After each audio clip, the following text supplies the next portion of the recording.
universally, we all know his work, and of course some of it too, as concentrated on Cardano, Professor Grafton.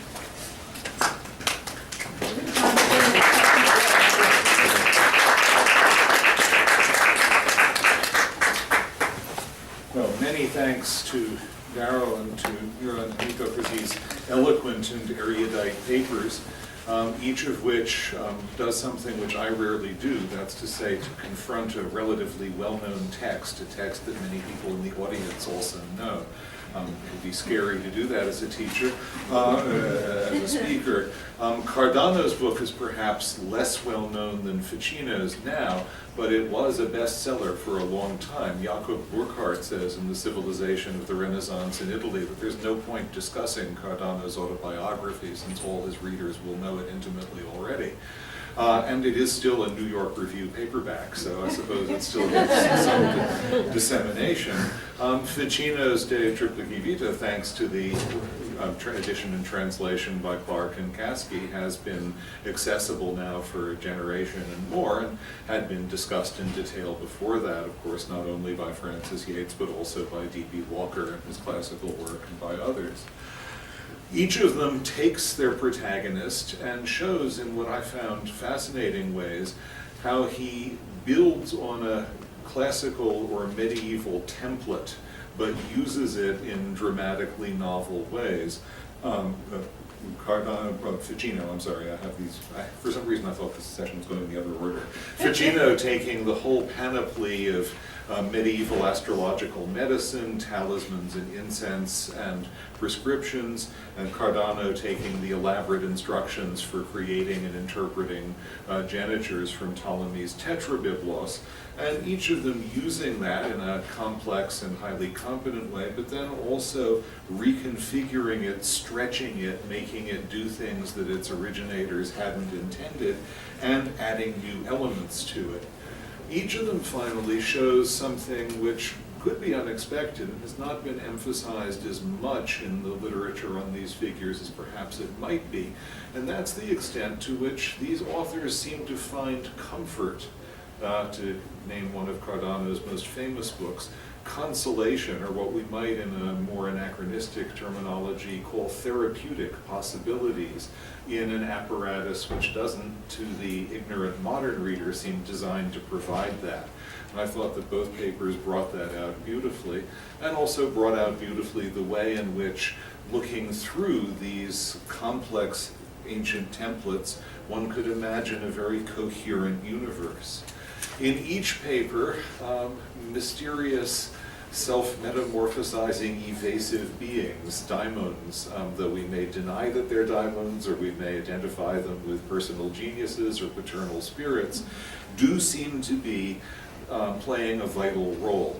They seem to be the ones who make connections for us between the world we inhabit and a higher world, whether those connections take the form of individual moments of inspiration or of the continual importing of a spirit which will form us and shape us. They connect us to an ensouled universe as a whole, or to a universal hierarchy of knowledge. They seem to be doing pretty important work. And I guess that I find myself wanting to know a little bit more about these daimons and their habits. And I do have just a few questions to ask in that respect. It's clear that there's a great contrast between Ficino and Cardano's ways of presenting their experiences and their theories. Ficino tends to present what he's writing as theoretical declarations backed up by citations from authors, but not in the De Triplici Vita to give the reader a great sense of his own experiences in these realms, his own adventures with daimons, if there were any. Cardano, by contrast, as Calvino points out in a wonderful essay about him, and as we've heard again, really is a passionate kind of empiricist. He collects information, he collects instances, and lays them out for you. One of the sources that I think is really quite important for him, and might bear with more stressing, are the lives of sophists by Eunapius and others, which became available relatively late in his life, and which do contain multiple stories of figures who receive superhuman help from demonic aid. I think these really are quite significant for the way he reconceives his own life, looking backward as a figure like these heroic figures of the second sophistic, who have premonitions and many of the same things that he does. So, a few questions. One of them is there any connection between these two figures? We tend to see Cardano in a rather different Aristotelian tradition, stemming from Fontenazzi and others, but it seems irresistible to ask, and yet I know of no detailed study that tells us the extent to which Cardano actually read, depended on, and learned from Ficino. I think that would be an extremely interesting thing to know.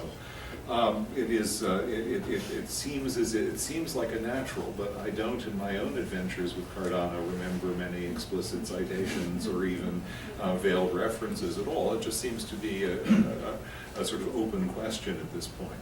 A second question, and I have no way of answering this, but I would really love it, perhaps someone in the audience will, is whether it is ever going to be possible to connect Ficino's theories and Cardano's theories and personal experience with the many other documented incidents of demonic communication that we have from this period. This is it's really a little bit like walking down the streets of New York now. You're always standing next to someone and he's talking into the air and you think, oh God, he's going to attack me, and then you realize he's just talking into a cell phone. And in the 15th and 16th centuries, they didn't have cell phones, but they had daimons. And they talked to them. And it's easy to come up with in many instances. Rheticus, for example, who had the daimon who pulled him by the hair, hit his head against the ceiling, threw him to the floor, and said, "That's the orbit of Mars." Or Jean Baudin, who had a daimon that whacked him on the shoulder when he was making dangerous decisions and guided his decision making. And it does seem to me to be, I think, perhaps a consequence of a modern and undesirable sense of shame or lack of self-confidence dealing with these issues, that there's been so little effort to connect these experiences, usually discussed only in a biographical context, with the theoretical armature that might actually explain them, that might actually have provided the scripts by which they were enacted and given people the means by which they interpreted their own experiences. We have for antiquity some very good collections of this kind of material, but not, so far as I know, for the 16th and 17th centuries. Given the range of work we've had on the whatever this is in the 16th and 17th centuries, whether it be occult or not, it seems odd that it mostly does remain in the realm of theory rather than in Cardano's preferred empirical realm of actually collecting instances. Now, as for these daimons, I do have a few questions for our speakers. The first is, both of you give elegant but rather slippery explanations of the elegant but rather slippery ways in which your protagonists manage to tell these stories and offer these explanations without, in their own minds, giving evidence that they had committed actions which were explicitly prohibited by divine and human law. And I find myself wondering about their success at doing this. I find myself wanting to know more. A second, and really wondering about the extent to which either of or both of them was worried about undergoing such accusations. One can imagine a certain kind of person who brags about being close to such things and worried about being prosecuted.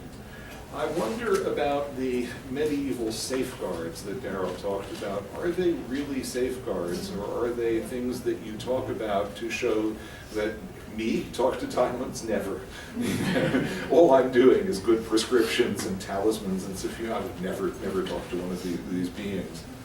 And I wonder to what extent this really is a Renaissance novelty, to what extent the novelty is merely one of being more willing to admit efforts at demonic communication, that the old safeguards were there to, as it were, pretend you weren't engaging in. Certainly there's lots of critics of magic around in the 13th, 14th, and 15th centuries who would say exactly that. Nicholas of Cusa would be a good start. And finally, how on earth do these gentlemen reconcile the presence of these beings with the larger causal systems which both of them are fascinated by? Both of you three of you put your analyses into terms of coherence and consistency, and there's no doubt that they're all seeking coherence and consistency. Nonetheless, I wish I understood better, and I would ask you to enlighten me on the way in which an astrological system, which is basically law-bound and predictable, though not, of course, absolutely determinist, coexists with the mercurial, metamorphic, and somewhat and really contingent and unpredictable doings of these daimons, both as they're described by Ficino and as they're experienced by Cardano. Let me just conclude by remembering my favorite experience of supernatural communication in Cardano. And it's the time when he's about to leave one city for another and finds that he needs to urinate. So he goes into his house to urinate and takes down his codpiece and hose and breaks a garter. And in order to find a new garter, he has to go into a chest he's left in the house. And there he finds all of the manuscripts he's produced for the last 15 years, which otherwise he would have left behind to be destroyed, utterly obliterating that literary heritage, which is the centerpiece, as Hironemiko showed, of his life hopes. And then he says, this just shows you how utterly incalculable and impossible it is to predict anything, though I assume that the urge to urinate is still a divine sign. Now, in instances like that, it seems to me, we meet a Cardano who's a little bit less embedded in a coherent universe, all levels of which operate on the same harmonic planes than he is when he's talking about ascending through the spheres. And I'm wondering about that, the role of contingency and the extent to which daimons import contingency into a system which might otherwise be somewhat more lacking in it. But thank you, these are just a few stray thoughts inspired by two fascinating and beautifully rendered papers. We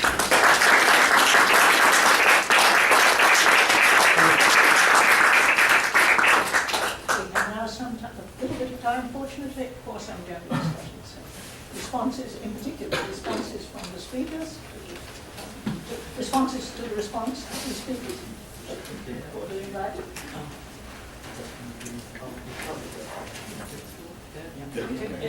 Yeah.